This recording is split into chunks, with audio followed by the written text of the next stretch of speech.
This adaptation was to create this type of depressions.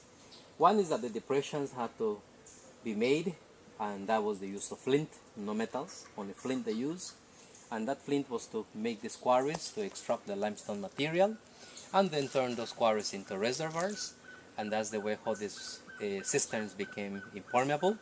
And Tikal has a total of 13 Mayan quarries, which at the time of the Maya, the same landscaping we saw along the countryside, that was more or less during Tikal Renaissance, these bodies of lakes throughout the city.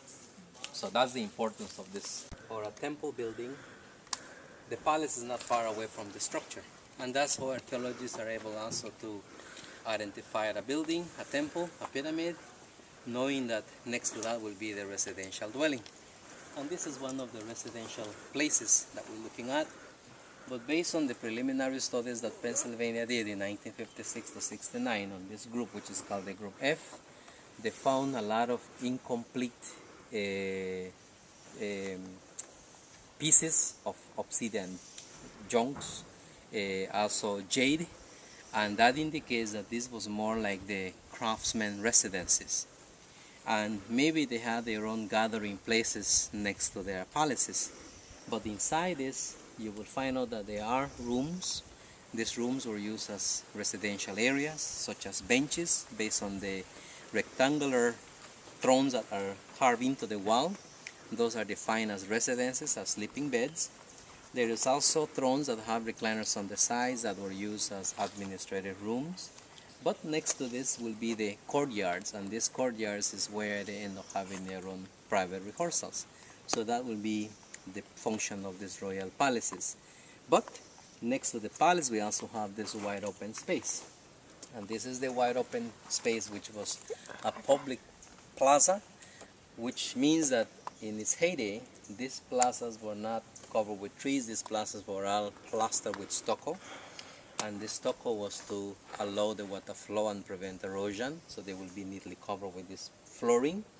And next to the plaza there is also a sweat lodge, which was part of the Maya physical cleansing, which was the spa. So there is a spa also within the plaza, and that was part of the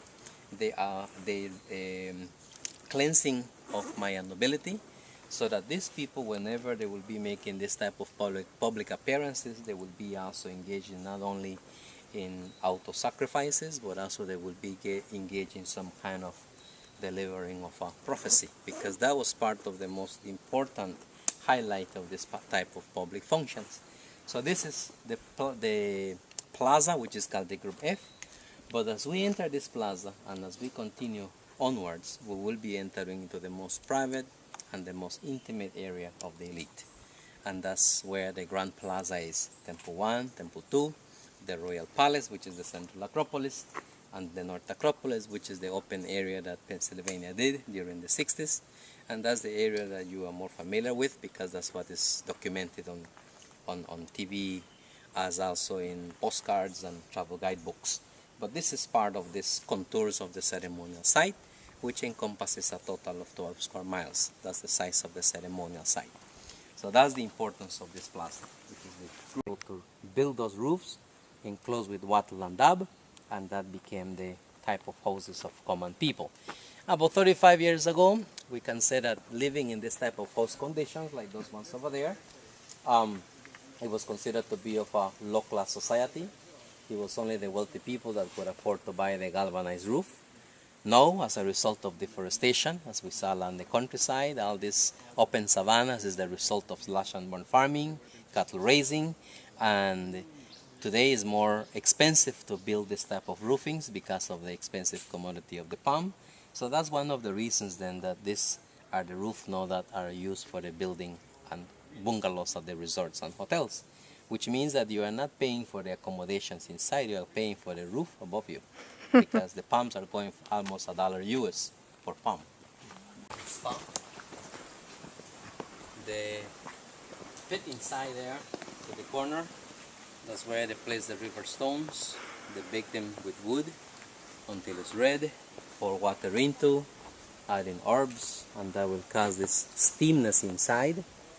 And the bench inside is what end up accommodating maybe about 5 to 6 people, and from this part they will be entering into the plaza, and at the plazas is where they will have their public functions.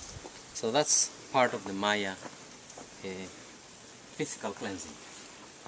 Here also you have a good example of the rubble and dab. So this is all the inner construction material, and the outer part, which is the square blocks, is what conceal the inside, and over that you put the stucco, which will be the smooth sand. In Yucatan they use the term sacbe, white paved roads. Here at Tikal they use the term causeway, and these are the causeways that was built by the Maya within the ceremonial site. They use them as a ceremonial mecca, they use them also as a trading road, but the gravitational angles given to the road also was functional as a hydraulic road. And at the lowest level of the roads there is aqueducts, and these aqueducts was to the draining of the water into the reservoirs, and that's what they used to distribute it. So that was also part of the city planning of the city. Once it comes to city planning, has been dated as early as 800 BC. The last construction at Tikal is 810 AD. That's the last construction. Once it comes to history, especially the writing of the hieroglyphs, begins in 292 AD, and the last recording text is 869 AD.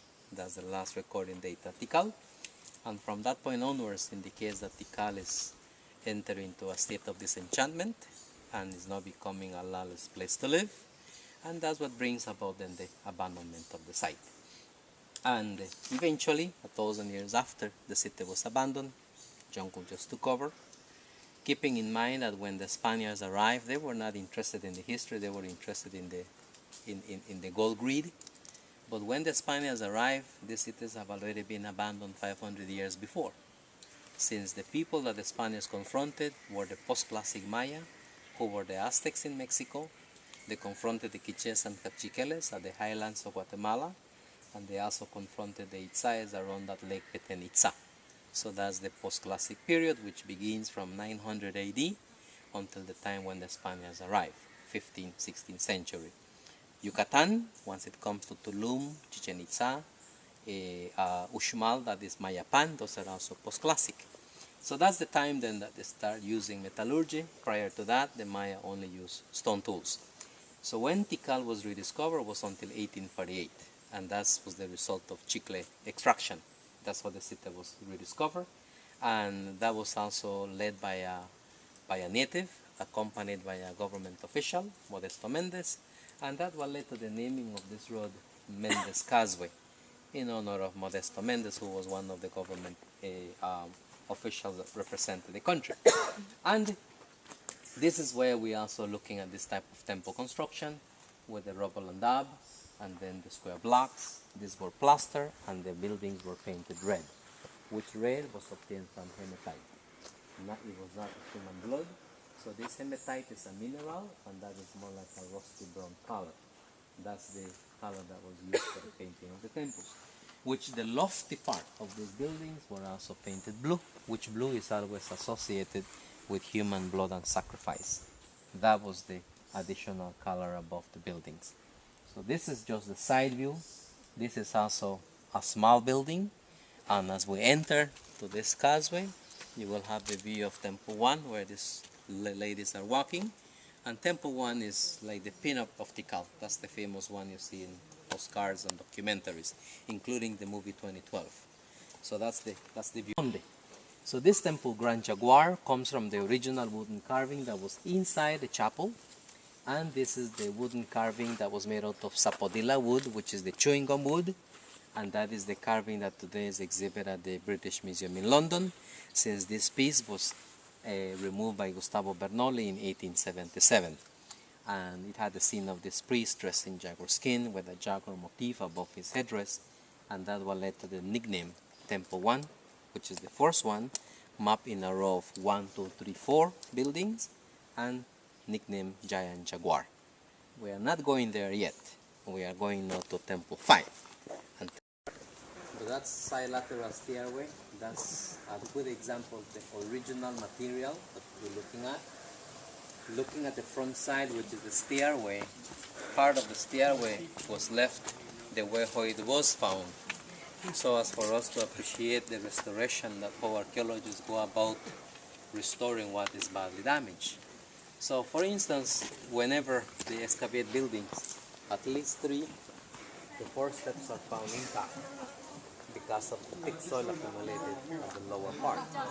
But then periods continue damaging the building as the building becomes steeper. So where you see the lady standing, right above her head is the doorway jamb. And inside that doorway jamb is where there are beams. And those beams, which are sapodilla wood beams, those are original. Those ones are not carved. So out of the row of the 5 buildings we're looking at, 5, 1, 2, 3, and 4, this is the only one that the wooden lintel is not carved.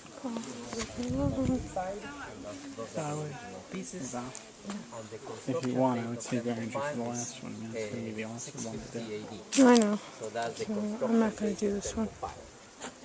And when you climb it, you will be able to have the North 2004. That's when the project ended. And this was done by Guatemalan archaeologists. So that's the most recent excavation, the most recent exposed building. And this is what they call temple pyramids, due to the flight of stairway, the chapel, and the lofty decoration, which is the roof comb. So those are the famous temple pyramids. And the height is 57 meters. That's the height of Temple 5.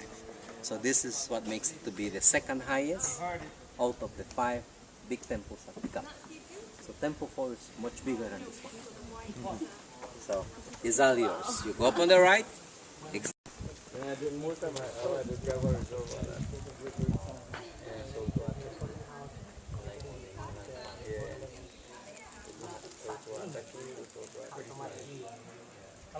This is Temple 5. Well, it's a good question. You know, all these projects that come according how much money they get. It's taken 70 years. No.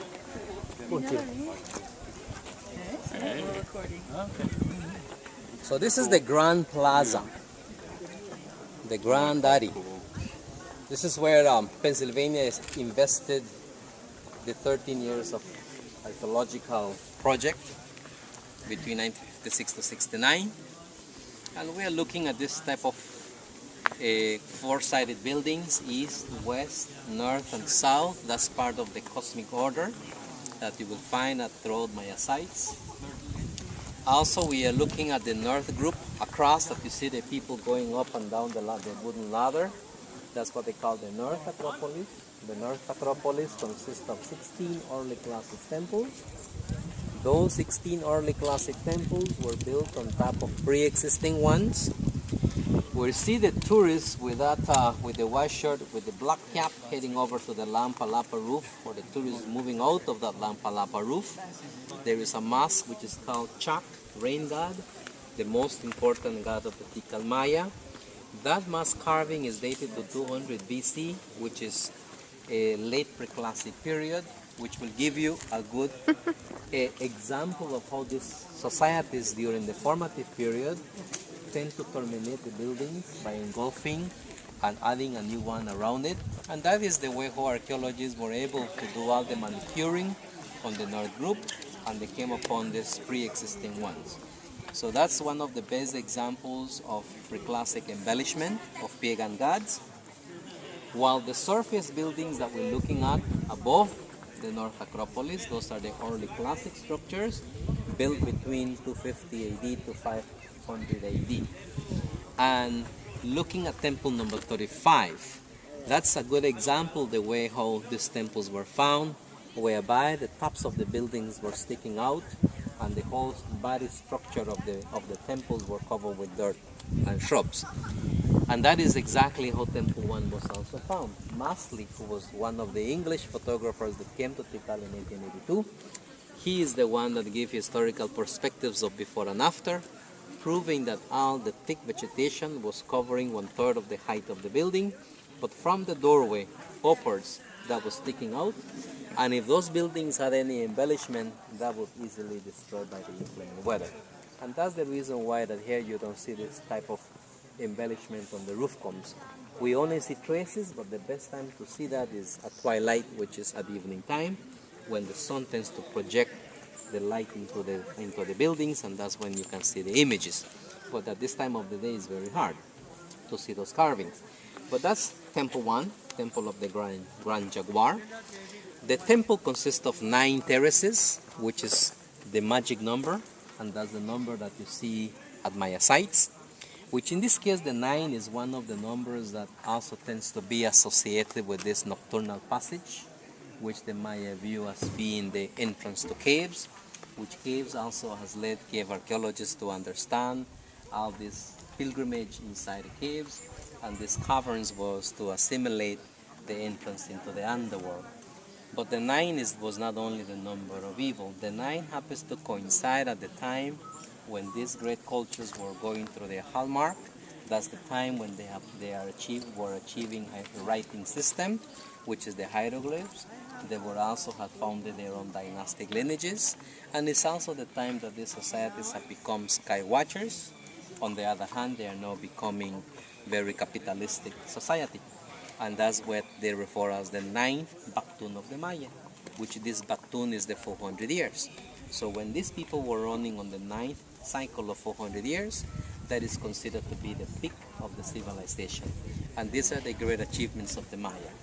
On the dawning of the 10th Baktun, that's when the societies are now starting to disintegrate, which we were talking about it before we moved to Temple 5. So that's the importance of this Temple 1, Temple of the Giant Jaguar, which has the number 9 terraces, but also the 9 will be representing the apogee of the Maya.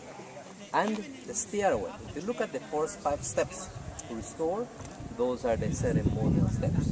The Maya tend to build 2 different types of stairways. The builder steps, which in this case we're looking at the inner ones which are eroded, and the ceremonial steps built on top of the construction ones, concealing the inside.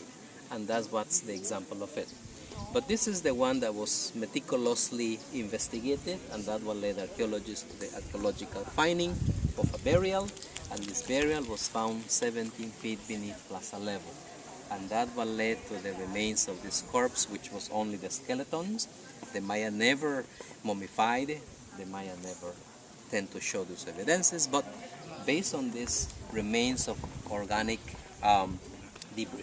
remains, it also proved that the bodies of these individuals were wrapped around with very colorful embroideries, and they will be wrapped like a bundle, place them inside with all their possessions, and that's where archaeologists found a total of 16.5 pounds of jade. Jade is a metamorphic rock, just like diamonds. The tectonic movements that's what allowed this jade to be pushed up to the surface, and that's what is quarried. When we made a stop to that place to use the toilet, some of you had coffee, that's the jade that the Maya used as jewelries, and that's what was more valuable to them than gold. And that is the jade that was used as jewelries. Jade was also used as dental decoration.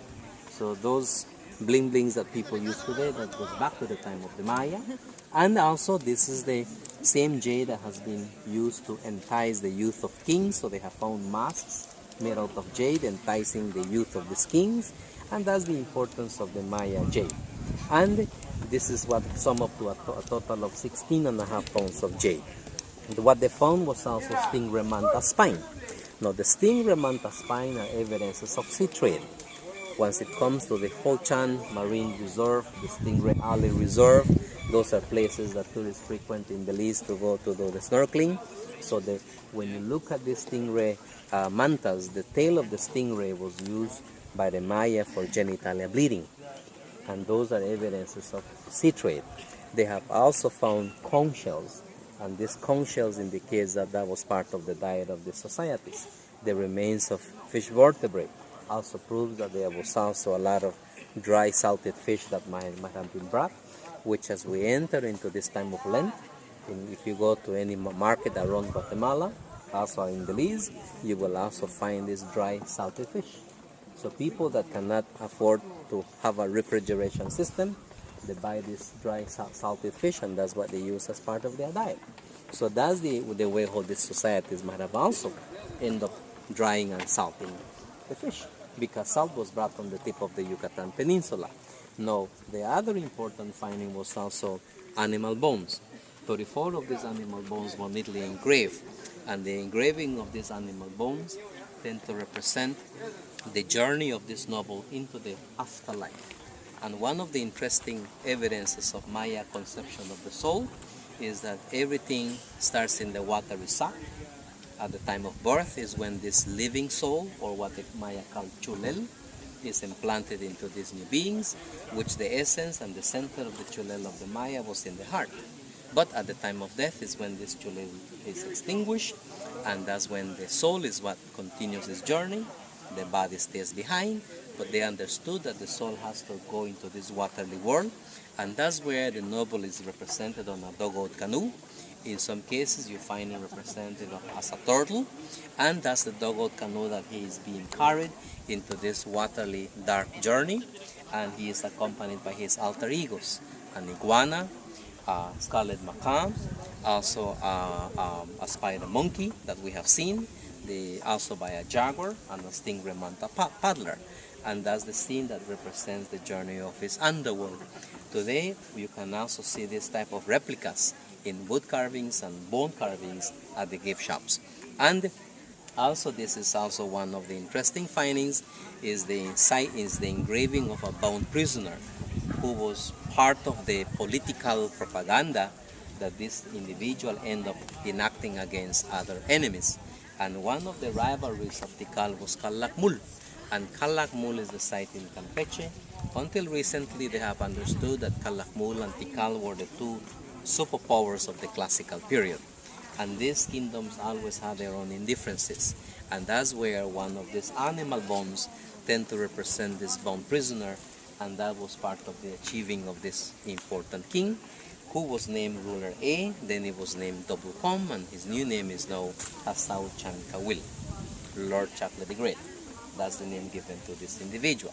And the height of this king was 5.6 feet tall.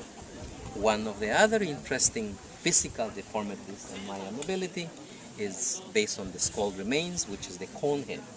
And that cone head was a deliberate practice that was done on children from infancy to adulthood.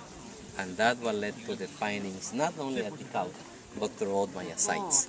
Some of you have also been to ATM, and those calcite skeleton remains at ATM also show that deformity on those offerings that was done inside the caves. So that's the important burial. The whole structure is solid. The only hollow portion is the room. And that one was closed in 92. That's when they started doing restorations. Once it comes to Temple 2, Temple of the Masks, this temple here had an original wooden carving. And that wooden carving, with the consent of the Guatemalan government, this carving was removed by Pennsylvania archaeologists and today exhibit at the Natural History Museum in New York. It had the scene of a woman dressed in jaguar skin with a shawl above her headdress, and the name of this important lady is Lady Tuagmaka Ishkawak, and this is the lady that is now referred as being a related woman to this individual found buried under Temple 1, which now they use the term husband and wife. And one of the connections between these two temples, which are contemporary, 700 AD, are the phenomena of the equinoxes. And this equinoxes is the shadow that projects by Temple 1 at sunrises, embracing Temple 2 in the spring and in the fall. But the best time is in the spring because it's the dry season. In the fall is when we have the monsoon season. And there are postcards that also prove this phenomenon as marked by 1 and 2. And don't worry, we won't bite you. They just, I think they are smelling the sweetness of the lotion. That's why they. And that's the royal palace. And the royal palace is what consists of 150 rooms. They are interior chambers inside, which were used as dormitories. The benches, the throne used as administrative rooms, followed by the interior courtyards, which are the patios used as private rehearsals. So that's the royal palace, and one of the most unique arches on these palaces is the famous cantilever arch. The Maya never used the key of stones. The Maya always used the cap of stones. So that's the importance of the Maya false arches. So entering via the ladder, all the gentlemen, the men are coming down, walking via the ladder, takes you in court number 1, followed by another set of ladders that will take that are presently being used for fire burning ceremonies or for chicken sacrifices, since they're still doing chicken sacrifices. So that's what someone, maybe there's some fire burning over there, and as you walk close to it, you will be smelling the sweetness of the smoke, and that's from the same aroma of the incense, the copal. Okay? So Okay. we're going to have here a time off. Okay. And tourists are sitting.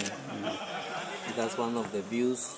You will be above the canopy, so you will be able to have this green mantle of vegetation, and the temples, such as Temple 3, Temple 1, Temple 2, a piece of Temple 5 will be rising right above the canopy, and that will remind me of the movie of Star Wars, which was one of the settings that was selected by George Lucas and Spielberg in 1979 to film that movie, just to take that scenic view of the jungle and the temple rising above.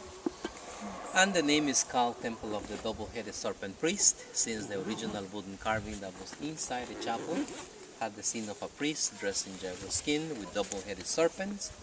And once it comes to serpent, archaeologists have been able not to learn that serpent is always referring to visionary rites. That's the Oropendula bird. It has a bright yellow tail, an orange beak, white eyebrows, and they make a nest like a weaver, so they call it weaver birds. And in flight is when you can see the bright yellow tail. So the males are the ones that make those melodious chirpings. The females are the ones that are supervised by the male. Once they weave the nest, then the male has to take care of the nest. So that's the way it is done. So those are the Oropendulas. So going back to Temple 4, so that's the Temple of the Double-Headed Serpent Priest. The date of the temple is 741 AD, which is late classic period. And that is the wooden carving that was removed by Gustavo Bernoulli in 1877, which that piece is presently exhibited at the museum in Basel, Switzerland. And this is the highest point, and at the same time, this is the temple built by the son of the ruler that was found buried under Temple 1, Temple of the Grand Jaguar. And he ranked as the 27th successor in the chronology of the dynastic lineage. And at the moment, what they're doing is only preliminary studies. They have been doing tunnelings from the four sides of the building, but at the same time, they have been able to encounter a substructure inside, which indicates that Temple 4 was built on top of a pre-existing building that is dating back to formative period. They haven't really come up with the date because that has to go through a lot of carbon datings, but they are finding already remains of ceramics, which indicates that that will give them more or less an approximate date. But that's what they are working now on Temple 4. And the access is via a ladder, which is placed next to the tree trunks, and that will be a total of 198 steps going up and 198 steps coming down. So that will be the side. Above the window is the recessed wall, which you can see the projecting rocks, which is what make up part of the mask decoration. And the second window on the right, that's the reproduction. That's how they restore it. Interior room. So this is where they store maize, beans, cassava, manioc, chili peppers. And what regulated the temperature was the stucco, because all the inside was plaster. But there's a total of 320 of these grain cellars around Tikal. This plaza is called Mundo Perdido. The name Mundo Perdido was the result of the carbon dating, which is 800 BC. The other reason is the architectural style, which is the Mexican art. If you look at that building, that's what they call Mexican, or also known as Teotihuacan. And they call it Teotihuacan due to the alternating slopes, which make up the inclined walls, the horizontal slope, which is the ornamentation that forms a type of sheets on between, and that's what they call the tablero. And this tablero, you find it more prevalent in the Valley of Mexico, Teotihuacan. But Teotihuacan was one of the cosmopolitan cities that rise and flourish as early as 500 BC. But the splendor of Teotihuacan was during the early classic period, by up to around 500 AD. And during this time span, Teotihuacan seems to be one of the most influential centers in this part of the central lowlands, since they were the ones that used to control the obsidian trade. And that's what also brings about the interactions between the Mexican Maya with the central lowland Maya. And these fingerprints of Mexican art, you find it around Copan, Honduras, around Palenque in Chiapas, Mexico. You find it here in the central areas of Petén, and you also find it around Caracol, which is the site in Belize. And that indicates then that these people used to transit from the Gulf all the way into the Caribbean Sea. And based on these evidences, it has also led in the hieroglyphic writing at Tikal that there was a wedlock between the Tikal dynasty with the Mexican neighbors as early as 378 AD. And that's what brings about then a more closer diplomatic and family ties between these two distant cities, and also bringing the rise of Tikal in the early stages of the early classic period. And at that time, this was the area that was going through this renovation episode, while the Grand Plaza, the North Acropolis, that you saw the Mask of the Rain God, and the Royal Palace, the Central Acropolis, that was just starting to go through this construction sequence.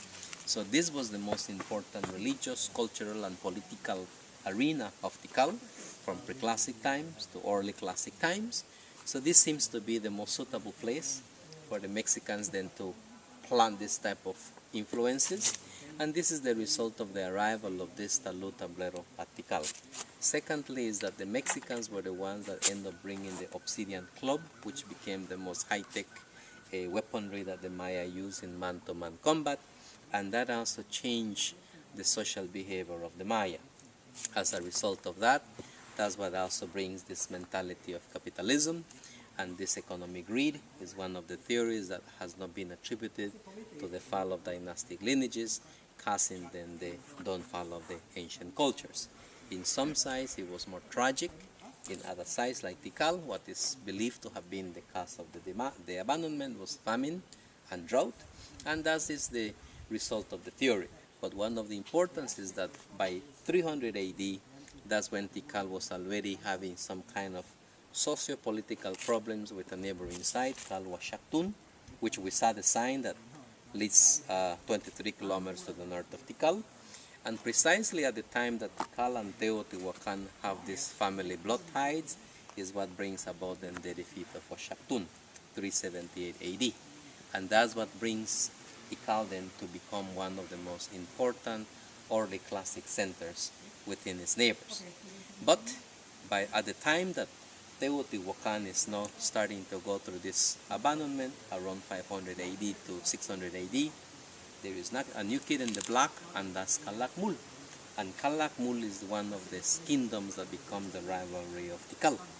And Calakmul seems to follow the same indoctrination of Teotihuacan, exchanging bloodlines, and this type of bloodline exchanges eventually leads Calakmul to have an advantage over Tikal.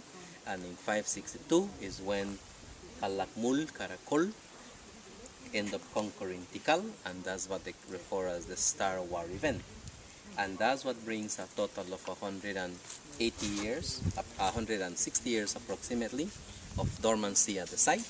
And finally then, as Tikal is going through this political crisis, a lot of its occurrence around Tikal is being recorded around the vicinities.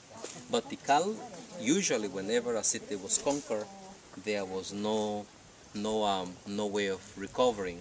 But Tikal was able to establish back itself, and in 650 AD is when this innovation of temple pyramids began.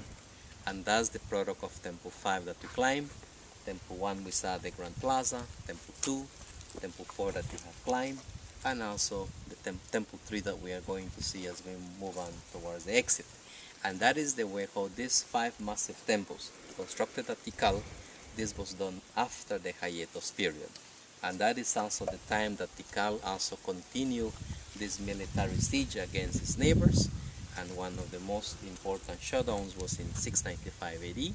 That's when the ruler that was found buried under Temple 1 defeats the ruler of Calakmul. And that's also the time that the Grand Plaza tend to show this type of centralized construction, because that's the area that becomes the most important ceremonial center of Tikal, but that area became more restricted, while this Mundo Perdido Plaza remains accessible from Preclassic to Early Classic and Terminal Classic. So that's the importance of this plaza group, which is Teotihuacan, the earliest occupation at Tikal, and also showing this type of changes in the ceramic style. Secondly is that this Talud Tablero building was modified over 3 previous construction, which led archaeologists to use the term 3-sub.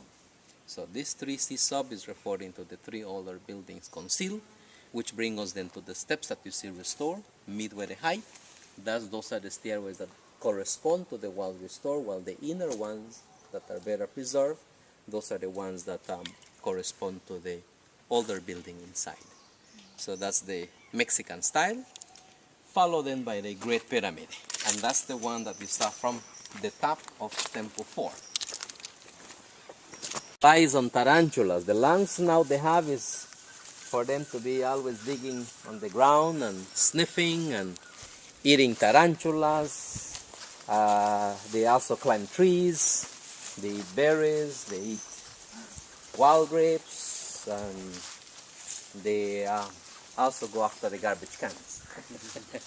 That's the reason why you saw the garbage cans on placed on these little fences. Yeah. Because next morning you see out the park rangers need to pick up all the garbage. So those are the Quarimundis. That was the mascot of Tikal, also known as 5C sub 54, since it was assembled one on top of the other in 5 different stages. If you look at the chalky section on the left side, midway the height of the building, and the wooden frame on the right, those are ornamentations that might be representing chaks, rain gods, or they might be representing balams, jaguars. The Maya view the jaguar as part of the alter ego of the sun, since when the sun rises on the east it was a symbol of life, but when the sun sets on the west it was a symbol of death. But the jaguar was the alter ego that ended up escorting the sun through this nocturnal passage, and that's where the jaguar was also revered by the Maya. And that's what they speculate to be the representing of those carvings. Unfortunately, this is the example of the cake style, and the cake style is the result of assembling layers one on top of the other. So these carvings, once they were exposed into the elements, they were never engulfed. They just keep building new ones on top. And after the abandonment, jungle took over. And this is where we haven't seen pyramids. And the differences with this pyramid is that it has a broader base, and then it has a flat surface above it.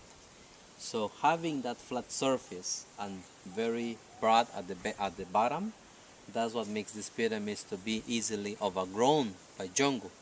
And these are the ones that become more damaged by vegetation.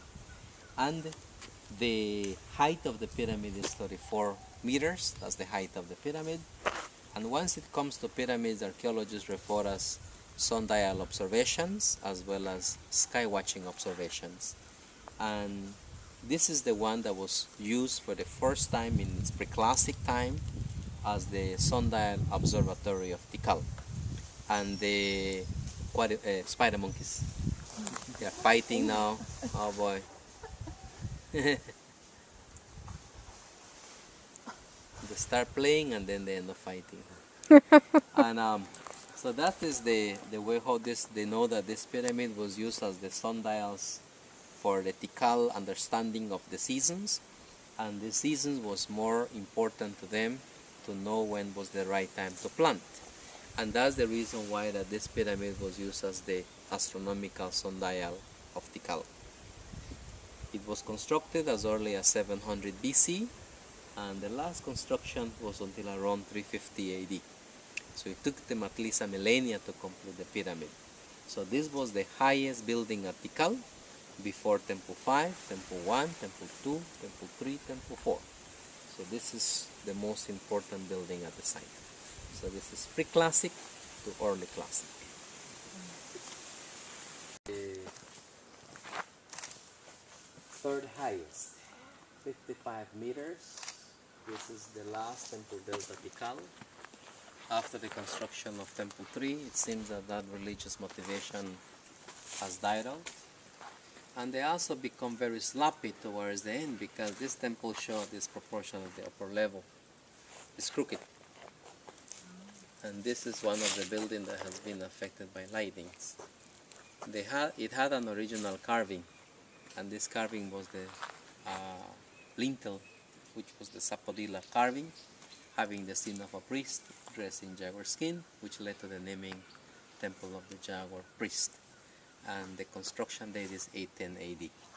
So that's the closing chapters of monumental constructions at Tikal. And right after that, it was a matter of time, and 869 is the last date on monuments. And that's the